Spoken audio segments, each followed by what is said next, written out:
الحمد للہ رب العالمین والصلاة والسلام علی سید الانبیاء والمرسلین قال اللہ تعالی وتبارک فی القرآن المجید والفرقان الحمید بسم اللہ الرحمن الرحیم قل ان کان آباؤکم و ابناؤکم و اخوانکم و ازواجکم و عشیرتکم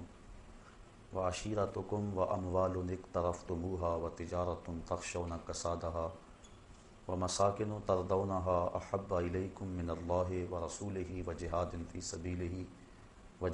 فی سبیلہ فتربصوا حتی یاتی اللہ بامرہ واللہ لا یہدی القوم الفاسقین۔ صدق اللہ مولانا العظیم وصدق رسولہ النبی الکریم الرؤوف الرحیم۔ اللہم نور قلوبنا بالقرآن وزین اخلاقنا بالقرآن وادخلنا الجنۃ بالقرآن ونجنا من النار بالقرآن۔ قال اللہ تعالی وتبارک فی شان حبیبہ مخبرا وعامرا ان اللہ وملائکتہ یصلون علی النبی یا ایھا الذین آمنوا صلوا علیہ وسلموا تسلیما۔ الصلاۃ والسلام علیک یا رسول اللہ وعلی آلک واصحابک یا محبوب رب العالمین۔ الصلاۃ والسلام علیک یا رسول اللہ وعلی آلک واصحابک یا راحت العاشقین۔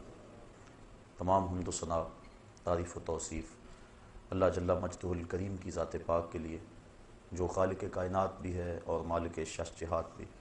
اللہ جل وعلا کی حمد و ثنا کے بعد حضور نبی اکرم، شفیع امم، رسول محتشم، نبی مکرم، اللہ کے پیارے، امت کے سہارے، رب کے محبوب، دانائے غیوب، مالک رقاب امم، فخر عرب و عجم، والی کون و مکان، سیاہ لا مکان، سید انس و جان، سرور لالا رخاں، نیر تاباں، سرنشین مہوشہ، ماہ خوباں، شہنشاہ حسینہ، تتمہ دوراں، سر خیل زہرہ جمالاں، جلوہ صبح ازل، نور ذات لم یزل، باعث تکوین عالم، فخر آدم و بنی آدم، نیر بطحہ، رازدار ما اوہا، شاہد ما طغا، صاحب علم نشرہ، معصوم آمنہ احمد مجتبیٰ، حضرت محمد مصطفیٰ صلی اللہ علیہ وسلم کے حضور ناز میں اپنی عقیدتوں، ارادتوں اور محبتوں کا خراج پیش کرنے کے بعد واجب الاحترام، ذوی الاحتشام برادران اسلام، السلام علیکم ورحمۃ اللہ وبرکاتہ۔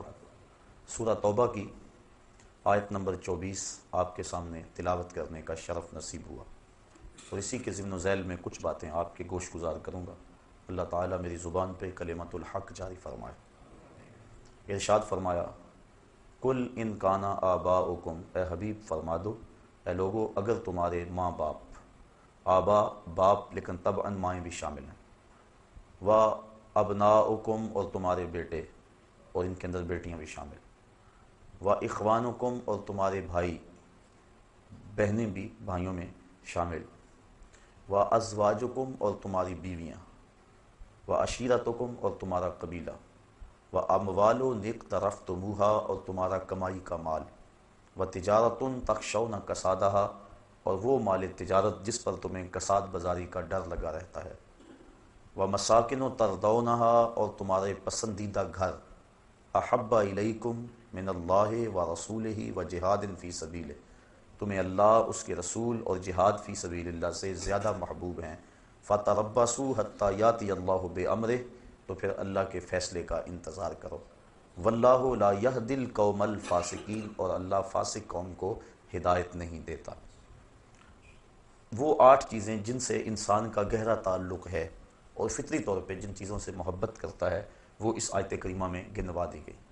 تمہارے ماں باپ، تمہارے بیٹے بیٹیاں، تمہارے بہن بھائی، تمہاری بیوی، تمہارا قبیلہ، تمہارے مال، تمہاری تجارت اور تمہارے پسندیدہ بنگلے، یہ 8 چیزیں گنوا کر کہا کہ یہ تمہیں اگر اللہ جل شانہ، اس کے رسول کریم صلی اللہ علیہ وسلم اور جہاد فی سبیل اللہ سے زیادہ محبوب ہے تو پھر اللہ کے عذاب کا انتظار کرو۔ ان 8 چیزوں کی محبت کی نفی بھی نہیں کی، کیونکہ ان چیزوں سے جو انسان کا تعلق ہے وہ فطری ہے، اور فطرت اللہ کی تخلیق کرتا ہے، لہٰذا اللہ تعالیٰ نے انسان کی اس فطرت کو کچلنے کا حکم نہیں دیا۔ ماں باپ سے جو پیار ہے یہ ایک فطرت ہے، ہر بیٹا کرتا ہے، نفی نہیں کی کہ تم ان سے پیار نہ کرو، بلکہ شریعت نے تو ترغیب دی ہے۔ حضور ارشاد فرمایا کہ جو ماں باپ کو محبت کی نظر سے دیکھ لیتا ہے، اللہ اسے مقبول اور مبرور حج کا ثواب عطا فرماتا ہے۔ عرض کی حضور اگر کوئی 2 مرتبہ دیکھے، فرمایا 2 حجوں کا ثواب۔ عرض کی حضور اگر کوئی 100 مرتبہ دیکھے، تو آقا کریم نے اس کو بھی وہی بشارت دی، بندے دیکھتے تھک جاتے ہیں، اللہ ثواب دیتا تو نہیں تھکتا۔ تو والدین کے چہرے کو محبت کی نظر سے دیکھنا یہ مبرور حج کا ثواب ہوتا ہے، اور انسان کو اس پہ اجر دیا گیا ہے۔ والدین کی خدمت کو ترجیحی بنیادوں پہ بیان فرمایا گیا۔ جب ایک شخص حضور کی خدمت میں حاضر ہوا، عرض کی حضور میں جہاد پہ جانا چاہتا ہوں، تو آقا کریم نے اس کو سوالن ارشاد فرمایا، احی والدا کا، کیا تیرے والدین زندہ ہیں؟ قال نعم، عرض کی ہاں حضور زندہ ہیں۔ قال ففیہما فجاہد، کہا ان کی خدمت کر، یہ تیرا جہاد ہے۔ تو جب ماں باپ بوڑھے ہوں، ان کو خدمت کی ضرورت ہو، تو اس وقت ان کی خدمت ہی بہت بڑی نیکی اور بہت بڑا ثواب ہے۔ ماں باپ بیماری میں تڑپ رہے ہیں اور بیٹا جہاد کرنے جا رہا ہے، شریعت نے حوصلہ شکنی کی ہے۔ ماں باپ کو بیٹوں کی خدمت کی ضرورت ہے اور وہ تبلیغی چلے پہ جا رہے ہیں، گشت کر رہے ہیں، اسلام نے اس کی نفی کی ہے۔ ماں باپ کو ضرورت ہے، ماں فالج میں گری ہوئی ہے اور بیٹا پیر کے دربار پہ جا کے جھاڑو پھیر رہا ہے، شریعت نے اس کی حوصلہ افزائی نہیں کی۔ کہا احی والدا کا، قال نعم، قال ففیہما فجاہد، کہا ان کی خدمت کر، یہ تیرا جہاد ہے۔ تو والدین کی خدمت کی ملازمت ضروری ہے، اور ان کی رضا میں اللہ کی رضا ہے، ان کی ناراضگی میں اللہ کی ناراضگی ہے۔ یعنی اگر انسان والدین کو راضی رکھتا ہے تو اللہ کی رضا کا سبب ہے، اور ان کی ناراضگی اللہ جل شانہ کی ناراضگی کا سبب ہے، اس لیے ان کو راضی رکھنے کا حکم دیا گیا اور تاکید فرمائی گئی۔ حضرت اویس کرنی رضی اللہ تعالیٰ عنہ ماں کی خدمت چھوڑ کر شرف صحابیت سے ممتاز ہونے کے لیے نہیں آئے، لیکن اس کے باوجود حضور کا پیار ملاحظہ ہو کہ آپ اپنی قبا کے بٹن کھول کے یمن کی طرف رخ کر کے کھڑے ہو جاتے ہیں اور فرماتے ہیں مجھے یمن کی طرف سے یار کی خوشبو آ رہی ہے۔ کسی نے کہا حضور وہ اتنا ہی آپ سے پیار کرنے والا ہے جس کا نام آپ لے رہے ہیں، تو وہ آپ کی زیارت کے لیے کیوں نہیں آتا؟ کوئی کہاں سے آ گیا، کوئی کہاں سے آ گیا، اور وہ یمن سے نہیں آ رہا، یمن تو اتنا دور بھی نہیں۔ فرمایا اس کی بوڑھی اور نابینا ماں ہے جس کی خدمت اسے میرے حضور آنے سے روکے ہوئے۔ اور پھر بلکہ صحابہ کو فرمایا اویس بن عامر کو ملنا، اس کی نشانیاں بیان کی، اور فرمایا جب اس سے ملاقات کرو تو میری امت کی بخشش کی دعا کا کہنا۔ یعنی دوسروں کے لیے اس بات کو عملی طور پہ سامنے رکھا کہ جو ماں کی خدمت کرتا ہے اس کی دعائیں قبول ہوتی۔ اور پھر جب حضرت عمر فاروق اور حضرت علی المرتضیٰ حاضر ہوئے رضی اللہ تعالیٰ عنہما اور حضور کا سلام بھی پیش کیا، تو ویسے کرنی تڑپ اٹھے اور بار بار کہتے تھے بتاؤ حضور کے لبوں پہ میرا نام کیسے آیا تھا، کیسے لب کھلے تھے اور کیسے اویس کا لفظ لبوں پہ آیا تھا۔ تو کہا اتنا جو تجھے پیار ہے تو پھر حضور کو ملنے کیوں نہیں آیا، حضور کی زیارت کے لیے کیوں نہیں آیا؟ کہا تم نے میرے رسول کی زیارت کی ہے؟ کہا ہاں ہم تو شام سویرے وہاں رہتے تھے۔ کہا پھر بتاؤ حضور کے جو ابرو تھے یہ جڑے ہوئے تھے یا کھلے ہوئے تھے؟ اب یہ حیرت میں ڈوب گئے، فرمایا مجھے پوچھو جو زیارت کے لیے نہیں گیا۔ کوئی دور سے دیکھتا اسے جڑے ہوئے نظر آتے اور قریب آ کے دیکھتا تو کھلے ہوئے نظر آتے۔ تو جو ماں باپ کی خدمت میں لگا رہتا ہے ثابت یہ ہو رہا ہے وہ حضوری رسول میں رہتا ہے۔ اس لیے شریعت نے ماں باپ کا پیار سکھایا ہے، فطرت ہے، اس کی نفی نہیں کی۔ وَأَبْنَاؤُكُمْ، اور تمہارے بیٹے، گھر میں آنگن میں پھولوں کی طرح بچے کھیل رہے ہوں، اور شام جب بندہ گھر پلٹتا ہے اور بچوں کو کھیلتے ہوئے دیکھ کر اس کی طبیعت میں خوشی کا آنا فطری بات ہے۔ اولاد سے پیار یہ اللہ تعالیٰ نے ماں باپ کے سینے میں رکھ دیا۔ ماں کے سینے میں وہ تڑپتی ہوئی ممتا اور محبتوں کے امٹتے ہوئے وہ جذبات رکھے کہ دنیا پر اس قدر محبت اور پیار جتنا ماں کو اولاد کے ساتھ ہے اتنا کسی کو نہیں دیا گیا۔ تو یہ فطرت ہے، اور اسلام فطرت کے خلاف جنگ نہیں کرتا، تو نفی نہیں کی گئی اس کی، بلکہ آقا کریم نے حضرت امام حسن رضی اللہ تعالی عنہ کا منہ چوما۔ ایک عربی کھڑا تھا، اس نے اس منظر کو دیکھا تو عرض کی حضور اپنی اولاد کا اس طرح آپ منہ بھی چوم لیتے ہیں؟ تو آقا کریم نے جواباً ارشاد فرمایا اللہ نے تیرے دل سے رحم چھین لیا ہو تو میں کیا کروں۔ تو والدین کا اولاد کے ساتھ پیار یہ فطری ہے، اور اسلام نے اس کی نفی نہیں کی، بلکہ اولاد کی تربیت میں مشغول ہو جانا نفلی عبادت سے بہتر ہے۔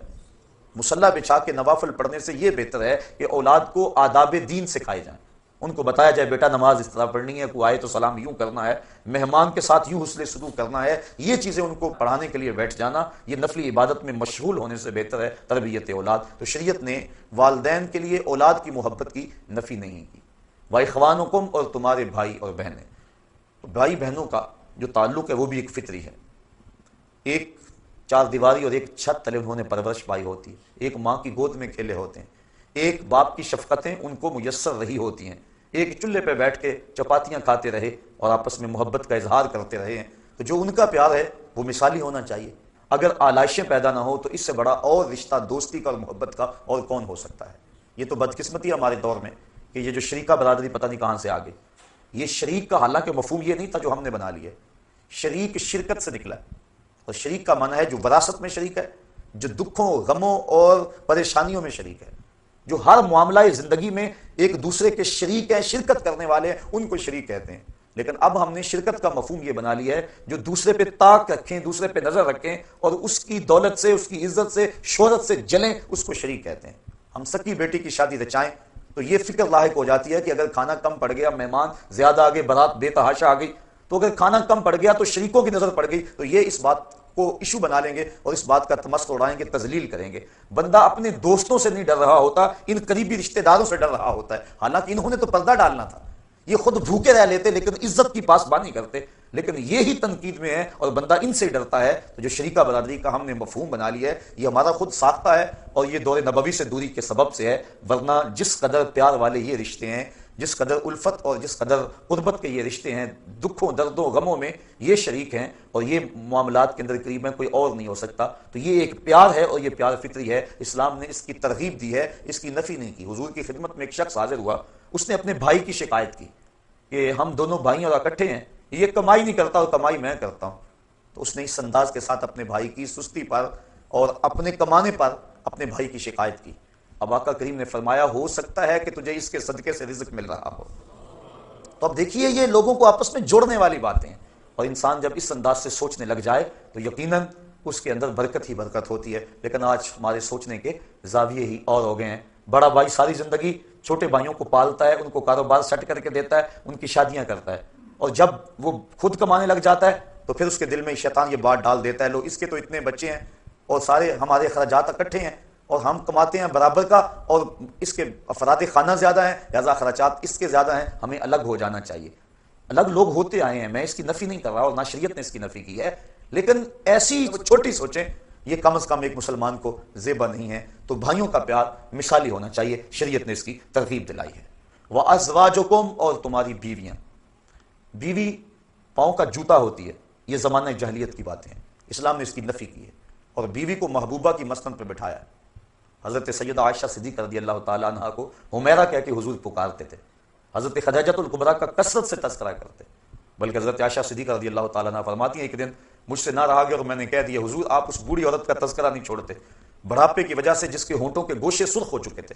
تو فرمایا عائشہ مجھے خدیجہ کے بارے میں تکلیف نہ دو، جب پورے مکے نے میرا انکار کیا تھا تو اس نے میرا اقرار کیا تھا، میں اس کا تذکرہ کبھی نہیں چھوڑ سکتا. فرمایا اس کے بعد پھر کبھی بھی میں نے ان کے بارے میں کوئی بات نہیں کی تھی. اور حضرت خدیجہ الکبریٰ نے جب آخری وقت حضور سے چادر مانگی تو آقا کریم نے پوچھا کہ خدیجہ بتاؤ تو صحیح چادر کیا کرنی ہے. تو انہوں نے عرض کی حضور میرا وقت آخر ہے اور میری آرزو ہے کہ اس چادر سے مجھے کفن دیا جائے. اب بیوی سے بڑھ کر خامند کو کون جاننے والا ہوتا ہے؟ اب بیوی کہہ رہی ہے کہ میرے سرتاج کی، میرے خامند کی اگر چادر مجھ کو مل جائے تو میری نجات کے لیے یہ چادر ہی کافی ہے. یہ حضور کی عظمت پر کتنی بڑی دلیل ہے. اب حضور علیہ السلام جواباً کیا فرمایا؟ آقا کریم نے فرمایا خدیجہ تو نے تو چادر مانگی ہے، لو اردت جلدی لا آتیتک، اگر تو میری جلد بھی مانگتی میں وہ بھی اتار کے دے دیتا. حقوق نسواں کی بات کرنے والے کائنات کے اندر کوئی ایسی مثال تو لائیں کہ آقا کریم نے بیوی کو جس عزت کی مسند پہ بٹھایا اور کہا لو اردت جلدی لا آتیتک، تو یہ حضور کا ہی کمال ہے. تو اسلام نے بیوی کو محبوبہ کی مسند پہ بٹھایا، بلکہ نکاح سے قبل ترغیب دی. فانکحوا ما طاب لکم من النساء، عورتوں میں سے جو تم کو بھا جائے اس کے ساتھ نکاح کر لو. یعنی ترغیب نکاح میں بھی اس بات کو مد نظر رکھا گیا تاکہ تمہاری محبت کا رشتہ مستحکم رہے. تو یہ شریعت نے ترغیب دی، محبوبہ کی مسند پہ بٹھایا، نفی نہیں کی. تو یہ کہ پیار ہے تو اس پیار کو فطری طور پہ جو قلبی تعلق ہوتا ہے اسلام نے اس کو تقویت دی ہے، نفی نہیں دی. گھروں کو ٹوٹنے سے بچایا ہے. فرمایا اگر بیوی کی کوئی بات تمہیں ناگوار گزرے تو کوئی ایسی عادت بھی تو ہوگی جو اچھی ہوگی، تم اس ناگوار کو نہ دیکھو، اس اچھی عادت کو دیکھو. تو جب انسان اس طرح سوچنے لگ جائے گا تو پھر گھر ٹوٹنے نہیں پائیں گے بلکہ گھر جڑے رہیں گے. تو اسلام نے ان کی محبت کے لیے مختلف ذرائع اختیار کیے تاکہ ان کا آپس میں پیار رہے.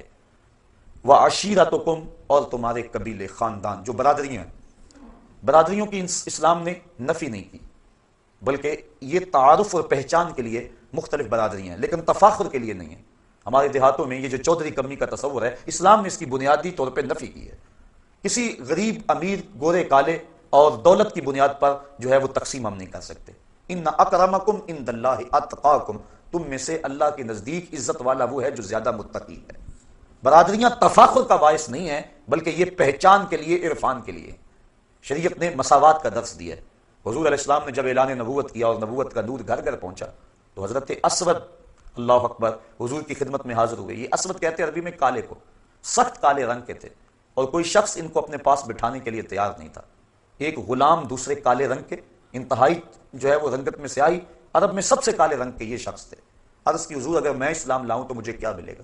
فرمایا جو ابو بکر و عمر کو ملا وہی تمہیں ملے گا، جو حقوق و فرائض ان کے ہوں گے وہی حقوق و فرائض تیرے ہوں گے، اور اگر جس صف میں وہ کھڑے ہوں گے اسی صف میں تو کھڑا ہوگا، اور اگر اتفاق سے تو پہلے آ جائے اور بعد میں آئے تو اگلی صف میں کھڑا ہوگا، وہ پچھلی صف میں کھڑے ہوں گے۔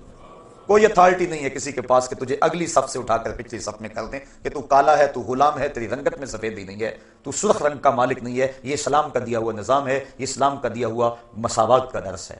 تو برادریاں، قبیلے، ان سے انسان کا تعلق ہے، لیکن تفاخر کے طور پہ نہیں بلکہ پہچان کے لیے ہیں۔ تو ان سے جو انسان کی رغبت ہے، اپنی برادری سے جو انسان کی اپنائیت ہے، اسلام نے اس کی نفی نہیں کی، یہ ایک فطری بات ہے، انسان رجحان رکھتا ہے۔ وَأَمْوَالُ اقْتَرَفْتُمُوهَا، اور تمہاری کمائی کے مال، شریعت نے اس کی بھی نفی نہیں کی کہ تم مال نہ کماؤ۔ یہ بعض شخصیات یا تنظیمات یا مختلف فکر و فلسفہ دینے والے اس بات کی بڑے زور سے نفی کرتے ہیں کہ مال نہیں ہونا چاہیے، جبکہ شریعت اسلامیہ میں اس کی اس انداز سے نفی نہیں ہے۔ کسی ملک کی یا فرد کی یا قوم کی اگر معیشت ہی نہیں ہے تو وہ قوم کس طرح ترقی کی راہیں حاصل کر سکتی ہے؟ آج آپ دیکھتے ہیں کہ چائنا سپر پاور بننے جا رہا ہے، کیا وجہ ہے؟ صرف اس کی معیشت کو استحکام ہے۔ جب کسی قوم کی معیشت درست ہوگی اور مستحکم ہوگی تو وہ قوم آگے بڑھ جائے گی، اور اس دور کا سب سے بڑا بمپ معیشت ہے۔ اگر کسی قوم کی معیشت نہیں ہے، چاہے اس کے پاس ٹیلنٹ جتنا مرضی موجود ہے، جتنے مرضی اس کے پاس صلاحیتیں موجود ہیں، اس قوم کو کبھی بھی رہنما نہیں مانا جاتا۔ تو معاش ہر دور کے اندر عزتوں کا سبب رہا ہے، معاش کی وجہ سے کسی کو معزز جاننا، اس کی نفی کی گئی ہے، لیکن ہر دور میں تقریباً رہا یہی ہے کہ جس کے پاس دولت کی کثرت ہوتی ہے اس کی رائے کو معتبر سمجھا جاتا ہے اور وہی قیادت کا اہل سمجھا جاتا ہے۔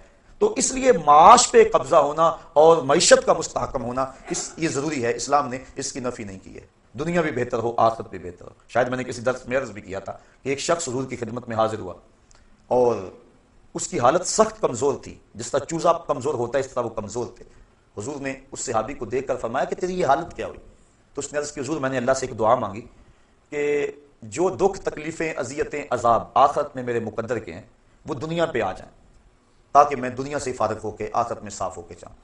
بظاہر بڑی خوبصورت دعا تھی، لیکن حضور نے اس کو اس دعا پر داد نہیں دی۔ فرمایا تو نے یہ کیوں کہا کہ جو دکھ آنے ہیں آخرت میں نہ آئیں، اس کے حصے کے دنیا پہ آ جائیں؟ فرمایا تو نے یہ کیوں نہیں کہا ربنا آتنا فی الدنیا حسنۃ وفی الآخرۃ حسنۃ، اے اللہ مجھے دنیا میں بھی بہتریاں دے دے، آخرت میں بھی بہتریاں دے دے۔ تو بندہ مومن دو جہانوں کی بہتریاں مانگتا ہے، یہ نہیں یہاں دب کے رہیں، امریکہ کے تھلے لگ کے رہیں یہی ہمارا مقدور ہے، یہ مسلمان کا مزاج نہیں ہے۔ بلکہ مسلمان کا مزاج کیا ہے؟ والذی ارسل رسولہ بالہدی ودین الحق لیظہرہ علی الدین کلہ، اللہ نے رسول کو حق کے ساتھ مبعوث کیا ہے تاکہ یہ دین تمام دینوں پہ غالب آ جائے۔ غلبہ اسلام یہ ہمارا خواب ہے، اور اس کی تعبیر کے لیے ہم نے حالات کے مطابق ہر ذریعے کو جو شریعت کے کسی ضابطے سے نہ ٹکراتا ہو اسے اختیار کرنا ہوگا۔ لہٰذا اگر مال کی نفی کی جائے تو زکوٰۃ کہاں ہوگی؟ اگر مال کی نفی کر دی جائے تو حج پر جو استطاعت کی شرط ہے وہ پھر کس کھاتے میں جائے گی؟ اس لیے یہ ذہن دینا قوم کو، یہ سوچ دینی کہ جو ہے وہ مومن کا کیا تعلق مال سے، تجارت سے، کاروبار سے، یہ مسلمانوں کو کمزور کرنے والی بات ہے۔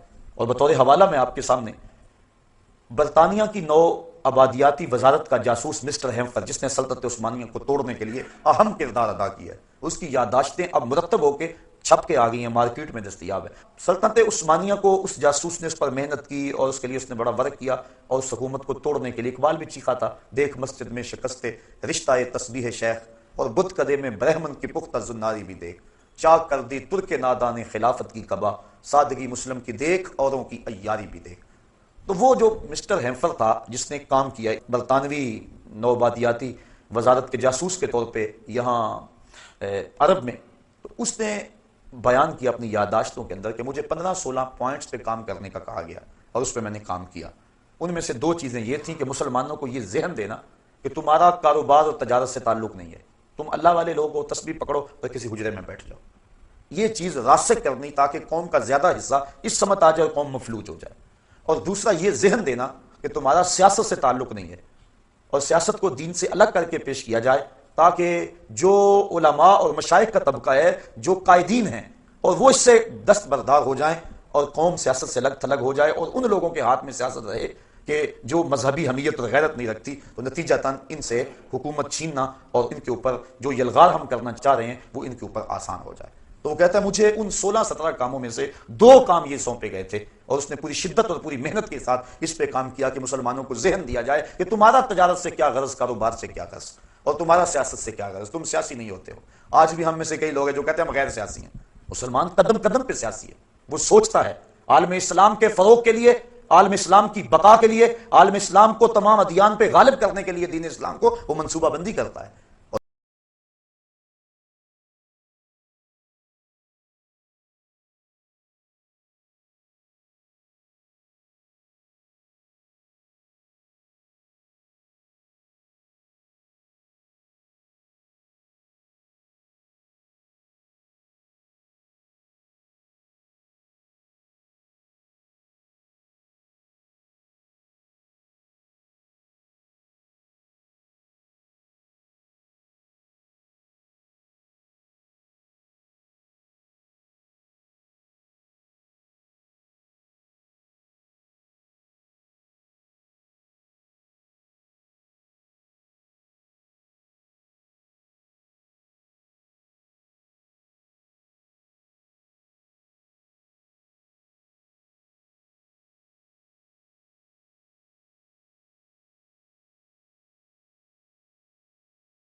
لگا رہتا ہے، اور وہ دھڑکا ہی انسان کو منصوبہ بندی کرنے کا ذہن دیتا ہے، اور اس کے نتیجے کے اندر انسان کاروباری طور پہ آگے بڑھتا ہے۔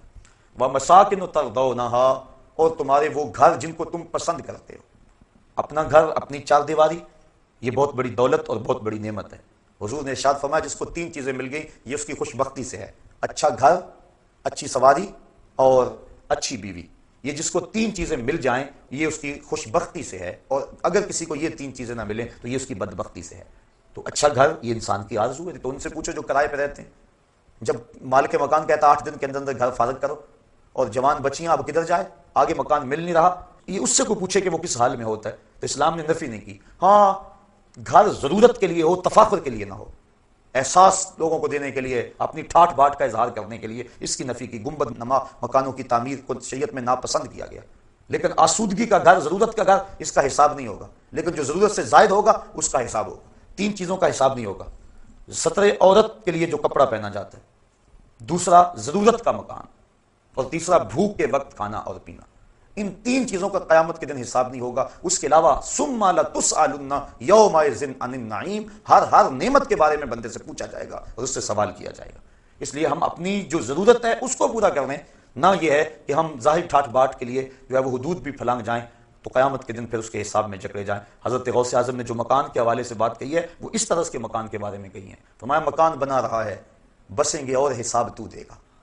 تو شریعت نے جو ہے وہ مکان کی نفی نہیں کی، اس کے انداز کی نفی کی۔ حضور نے خود حجرات تعمیر کیے تھے ازواج کے لیے، لیکن وہ اتنے اونچے نہیں تھے، بلکہ زمین پہ کھڑے ہو کے ان کی چھت کو ہاتھ لگ جاتا تھا۔ تو شریعت نے اس کی نفی نہیں کی مکان کی، اس کے انداز کی نفی ہے۔ اب فرمایا یہ 8 چیزیں تمہیں محبوب ہے، دوبارہ سن لیں۔ قُلْ إِنْ كَانَ آبَاؤُكُمْ وَأَبْنَاؤُكُمْ وَإِخْوَانُكُمْ وَأَزْوَاجُكُمْ وَعَشِيرَتُكُمْ وَأَمْوَالٌ اقْتَرَفْتُمُوهَا وَتِجَارَةٌ تَخْشَوْنَ كَسَادَهَا وَمَسَاكِنُ تَرْضَوْنَهَا۔ تمہارے ماں باپ، تمہارے بیٹے، تمہارے بھائی، تمہاری بیویاں، تمہارے مال، تمہاری تجارت، تمہارے پسندیدہ بنگلے اور تمہارے قبیلے، یہ 8 چیزیں احب الیکم تمہیں زیادہ محبوب ہیں، من اللہ ورسولہ وجہاد فی سبیلہ فتربصوا حتی یاتی اللہ بامرہ۔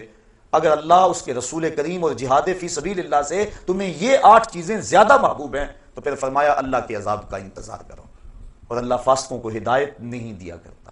اب ان 8 چیزوں سے جو تعلق ہے اور محبت کا جو رشتہ فطری ہے، اسلام نے اس کی نفی کیے بغیر موازنہ کا حکم دیا کہ تم ایک پلڑے میں ان 8 چیزوں کی محبت رکھ لو، اور ایک پلڑے میں اللہ اور اس کے رسول کریم کی محبت کو رکھو، جہاد فی سبیل اللہ کی محبت کو رکھو، اور پھر وزن کرو۔ اگر جہاد فی سبیل اللہ، رسول کریم اور اللہ جل شانہ کی محبت کا پلڑا وزن پہ ہے، اور یہ اس مقابلے میں کوئی حیثیت نہیں رکھتی 8 چیزیں، تو پھر تشکر کے سجدے کرو کہ مالک کی کرم نوازی ہو گئی۔ لیکن اگر یہ چیزیں آگے ہوں اور اللہ، اس کے رسول اور جہاد فی سبیل اللہ یہ پیچھے چلے جائیں تو پھر اللہ فرماتا ہے میرے عذاب کا انتظار کرو۔ اب میں اور آپ نے اپنے آپ کو اپنے ضمیر میں خود عدالت لگا کے ترازو گاڑ کے ہم دیکھ سکتے ہیں کہ ہم کس سمت ہیں اور ہمارا وزن کس پلڑے میں جاتا ہے۔ زبان سے دعویٰ کر لینا، کہہ لینا، یہ آسان کام ہے، لیکن جب کبھی انسان کو آزمائش کا موقع انسان پر آئے اس وقت اس کی پرکھ ہوتی ہے۔ اقبال کہتا ہے جہاں میں تو کسی دیوار سے نہ ٹکرایا، کسے خبر کہ تو سنگ خارا ہے یا کہ زجاج۔ جب تک تو دیوار سے نہیں ٹکرائے گا کیسے پتا چلے گا کہ تو سخت پتھر ہے یا کہ شیشہ ہے؟ جب دیوار سے ٹکرائے گا تو پتا چلے گا کہ تو کیا ہے، شیشہ ہے یا پتھر ہے۔ جب تک بندہ امتحان گاہ میں نہیں آتا اتنی دیر تک تو نہیں پتا چلتا، جب امتحان گاہ میں آتا ہے اس وقت پتا چلتا ہے کیا ہے۔ ویسے تو ہر چمکتی چیز سونا نظر آتی، لیکن جب ٹکسالی میں ڈالا جائے پھر پتا چلتا ہے سونا ہے یا پیتل ہے۔ اب میں اور آپ امتحان گاہ میں اپنے آپ کو کھڑا کر کے دیکھیں کہ اس وقت جب مصیبت بن جائے، ایک طرف اللہ اس کے رسول اور جہاد فی سبیل اللہ ہوں اور دوسری طرف یہ رشتے ہوں اور موازنہ کرنا پڑ جائے، اس وقت ہم کس سمت ہوتے ہیں؟ ایک سادی مثال لے لیتے ہیں۔ شادی کا موقع تھا، افراد خانہ نے کہا اتنی دیر تک مزہ تو نہیں آئے گا جتنی دیر تک نیم برہنہ لباس میں رسم حنا کے نام سے بے حیائی کا مظاہرہ نہیں ہوگا۔ اب بندہ پریشان ہو گیا، کیا کروں؟ ایک تو وہ ہیں جو پریشان ہی نہیں ہوتے، وہ تو موازنہ ہی نہ کرتے، چھوڑو ان کی۔ بندہ پریشان ہو گیا، اب کیا کروں؟ بیٹیاں کہہ رہی ہیں، بیٹوں کی بھی رائے یہی ہے، بیوی بھی اسی پلڑے میں وزن دیتی ہے۔ بوڑھی ماں سے پوچھا، باپ سے پوچھو نا کیا کریں؟ بیٹا بچوں کی بات ماننی پڑتی ہے، نیا زمانہ آ گیا، ہم تو پرانے ہو گئے۔ اب برادری نے بھی کہا کہ تو الگ ہونا برادری سے، یہ تو سب کے رسوم و رواج ہے، تو کو الگ نہیں آیا۔ مال بھی سر اٹھاتا ہے کہ اتنی دولت نمائش کب ہوگی، اتنے بڑا تجارتی نیٹ ورک، وہ بھی سر اٹھایا اندر سے اس نے بھی۔ بھائیوں نے بھی یہی کہا، رشتہ داروں نے بھی یہی کہا۔ یہ جو سارے آٹھوں کے آٹھ رشتے تھے یہ ایک سمت کھڑے ہو گئے، اور دوسری سمت سورہ نور کی آیتیں کھڑی ہو گئیں۔ خبردار اگر عورت گھر کی دہلیز میں اتنے زور سے قدم رکھے کہ اس کے پاؤں میں پڑے ہوئے پازیب کی چھنکار باہر گلی میں گزرتے ہوئے غیر مرد کے کانوں تک پہنچے، شریعت اس پہ بھی قدغن لگا دی۔ رسول کریم کی حدیث آ کھڑی ہوئی، ربا قاسیات آریات یوم القیامہ، بہت ساری عورتیں جو لباس پہنتی تھیں لیکن قیامت کے دن برہنہ اٹھائی جائیں گی، کیونکہ ان کا لباس ان کے اعضاء کا ساتر نہیں ہوگا بلکہ ان کے اعضاء کی نمائش کا سبب ہوگا۔ قیامت کے دن ان کو برہنہ اٹھایا جائے گا۔ یہ سارے حکم ایک سمت اور یہ سارے رشتے ایک طرف، اب بندہ درمیان میں کھڑا ہے۔ اب پتا چلے گا نا کہ وہ زبان سے جو دعویٰ عشق رسول کرتا تھا، محبت الہی کا جو دعویٰ کرتا تھا، جو پیار کا دعویٰ کرتا تھا، اللہ اس کے رسول سے محبت کا دم بھرتا تھا، اب وہ کس سمجھ جاتا ہے، اس کا وزن کس پڑے میں جاتا ہے۔ اگر وہ کہتا ہے کہ اب کیا کروں جی، مجبور ہوں، حالات ایسے ہیں، کوئی مانتا نہیں ہے، اور خوبی اس راہ کا مسافر بن گیا، تو ہم سمجھیں گے یہ زبانی جمع خرچ تھا۔ دعویٰ عشق رسول صرف زبان تک محدود تھا، اندر نہیں اترا عشق اس کے۔ اور اگر اس نے کہا میاں تیرے سارے رشتوں کو میں نے راضی کیا، تو کہتا تھا اگر ماموں ناراض رہا تو شادی کا مزہ نہیں آئے گا، چونکہ ماں کے چہرے پہ اداسی ہوگی، میں ساری رات ہاتھ جوڑ جوڑ کے اس کو منایا کہ نہیں۔ اگر چچا ناراض رہے تو لطف نہیں آئے گا، میں نے اس کو راضی کیا۔ فلاں ناراض رہا تو لطف نہیں آئے گا، میں نے سب کو راضی کیا، ہاتھ جوڑ جوڑ کے منایا، اور میں نے تیرے سارے رشتوں کو منا دیا۔ اور کیا گنبد خضرا کا مکین ناراض ہو جائے؟ بھلا ہو سکتا ہے کہ میں شادی میں حضور کو ناراض کر لوں، اللہ اس کے رسول کو ناراض کر لوں؟ تو یہ کبھی نہیں ہو سکتا۔ وہ ڈٹ کے کھڑا ہو گیا، جب یہ ڈٹ کے کھڑا ہو گیا اللہ کے فرشتے بھی نازل ہوئے اور اس پر مدد ہوئی، اور یہ سارے پلٹ کے اس کی سمت آ گئے، اس کو سرخروئی بھی ملی، عزت بھی ملی، اور اللہ اس کے رسول کا ساتھ اور رسول کی محبت بھی نصیب ہوئی۔ یہ تھا اس کا امتحان۔ لیکن اگر اس امتحان میں وہ کامیاب اور بامراد نہ ہوا تو پھر وہ زبان سے جمع خرچ کے علاوہ کچھ نہیں تھا۔ دو چار مرتبہ اس آیت کو پڑھ لیں اور اس کا ترجمہ پڑھ لیں اور اپنے کچھ ترازو میں رکھ کے تولیں کہ ہم کہاں کھڑے ہیں اور اس آیت کے تقاضے کیا ہیں۔ کہا اگر تم نے ان رشتوں اور نعتوں کو اللہ، اس کے رسول اور جہاد فی سبیل اللہ سے زیادہ محبوب جانا تو فرمایا فتربصوا حتی یاتی اللہ بامرہ، پھر اللہ کے فیصلے کا انتظار کرو۔ اب اس کا فیصلہ کیا ہے؟ اللہ تعالیٰ کا فیصلہ کیا ہے جس کا انتظار کرنے کو کہا گیا؟ اس بات کو مبہم رکھا گیا، یعنی اس بات کو واضح نہیں کیا گیا کہ اللہ کے عذاب کی صورت کیا ہوگی۔ ہم سمجھتے ہیں آسمان سے پتھر اترے تو یہی عذاب ہے، کسی کا گھر لٹ جائے تو یہی عذاب ہے، آسمان سے آگ برسے تو عذاب ہے، لیکن اللہ اگر کسی کے دل سے اپنی یاد چھین لے تو یہ عذاب نہیں ہے۔ وہ ایک شخص تھا، بڑا نام تھا اس کا، اچانک عیسائی ہو گیا۔ لوگ علماء بالخصوص اس کے پاس پہنچے تاکہ اس کو سمجھائیں کہ عیسائیت کی کس قدر نے تجھے متاثر کیا اور اسلام سے تو کیوں دور ہو گیا۔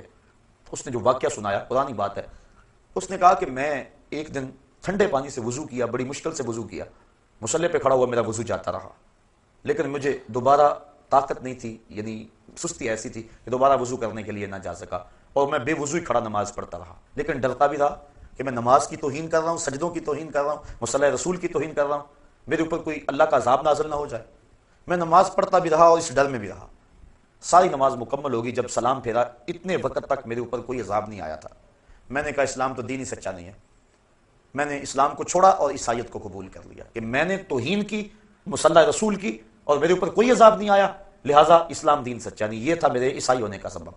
تو علماء نے کہا تو سمجھتا ہے میرے اوپر عذاب کوئی نہیں آیا؟ اس سے بڑا عذاب اور کیا ہو سکتا ہے؟ اللہ نے اپنا دین چھین لیا. اس سے کیا بڑا عذاب ہو سکتا ہے؟ اس نے اپنا دین چھین لیا تجھ سے. تو اب ذرا غور کیجئے، اللہ کسی سے اپنا دین چھین لے اور توفیق حق سلب کر لے تو اس سے بڑا عذاب کیا ہو سکتا ہے؟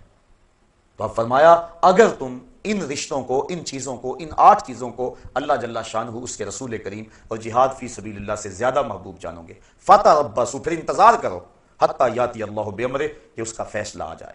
آگے فرمایا واللہ لا یہدی القوم الفاسقین، اللہ فاسق قوم کو ہدایت نہیں دیتا. کیا مطلب؟ وہ ہدایت کے جو اسباب ہیں ان سے صرف نظر کر جاتے ہیں. مجھے بڑی اچھی طرح یاد ہے، ہم بچے تھے بالکل، اپنے اساتذہ کے ہمراہ کہیں پیدل سفر پہ جا رہے تھے. راستے میں یہ جو بٹن ہوتے ہیں ان کی ایک پلاسٹک کی تھیلی ملی. ایک طالب علم نے شوق سے، خوشی سے کہ مجھے گمگشتہ چیز ملی، اٹھائی اور استاد جی یہ دیکھو بٹن ملے ہیں. مان لگے بیٹا پھینک دو، مالے لکتا ہے 6 ماہ تک کہاں اس کا مالک تلاش کرتے پھر ہو گئے. بٹن پھینک دیے گئے. لیکن استادوں نے ٹھنڈی آ بھری. ہم نے پوچھا کیا ماجرا ہوا؟ مان لے کہ سمجھے نہیں اس کی تعبیر کیا ہے. کہا ہم تو نہیں سمجھ پائے، بٹن مل گئے پھینک دیے، کسی کے گر گئے ہوں گے. فرمایا بیٹا نہیں، ایسا نہیں ہے، بلکہ ہمیں تنبیہ کی گئی ہے کہ اپنے گریبان میں جھانک کے دیکھو.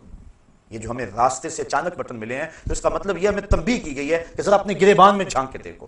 تو جب کسی کو ہدایت ملتی ہے تو ایسے معمولی واقعات سے مل جاتی ہے، اور جب ہدایت نہیں ملتی 1,00,000 انسان زمین میں دھنس گیا، ملبے اوپر آ گئے اور وہی قبریں بن گئی، پہاڑ ٹکرائے، پلازے کے پلازے زمین میں جذب ہو گئے، اور موت کا وہ جھٹکا، اس کی کھٹک ہمارے مکانوں، ہمارے محلوں اور کوٹھیوں تک بھی پہنچی. ایک جھٹکا اور لگ جاتا ہمارا بھی وہی حال ہونے والا تھا.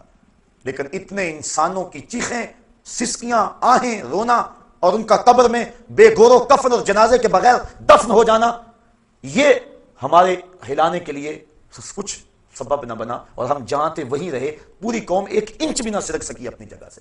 تو جب انسان اللہ، اس کے رسول اور جہاد فی سبیل اللہ سے جو ہے ان رشتوں کو ترجیح دیتا ہے، اللہ فرماتا ہے ایک تو میرا عذاب کا انتظار کرے، دوسرا ان فاسقوں کو پھر اللہ ہدایت نہیں دیا کرتا. بڑے بڑے سامان ہدایت کے آ جائیں لیکن وہ اس سے عبرت نہیں لیتے، بلکہ وہ اسی طرح زندگی گزارتے رہتے ہیں. ہم دیکھیں کہیں ایسا تو نہیں ہے کہ ان بدلتے ہوئے حالات کے باوجود بھی ہم عبرت کی راہوں پہ نہیں آ رہے. کہیں ایسا تو نہیں کہ ہمارے یہ رشتے اللہ اس کے رسول سے کہیں محبت میں زیادہ تو نہیں ہے. ہم ضرور اپنے آپ کو دیکھیں، سوچیں، اس پہ تفکر کریں.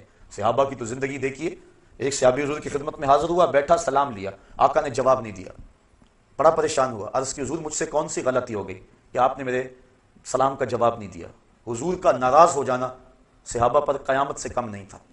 سورہ توبہ اٹھاؤ، حضرت کعب بن مالک سے ناراض ہو گئے حضور. غزوہ تبوک میں یہ 3 سال پیچھے رہ گئے تھے. سورہ توبہ میں تفصیلی واقعہ موجود ہے. اللہ ارشاد فرماتا ہے زمین وسیع ہونے کے باوجود ان پر تنگ کر دی گئی.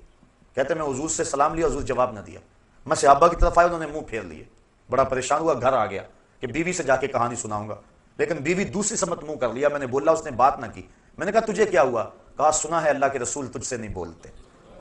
اجڑ گیا، دل اجڑ گیا، بچے بھی نہیں بول رہے. کہتے ایک دن میں بازار سے گزر رہا تھا، مجھے کسی شخص نے کاغذ کا ٹکڑا دیا.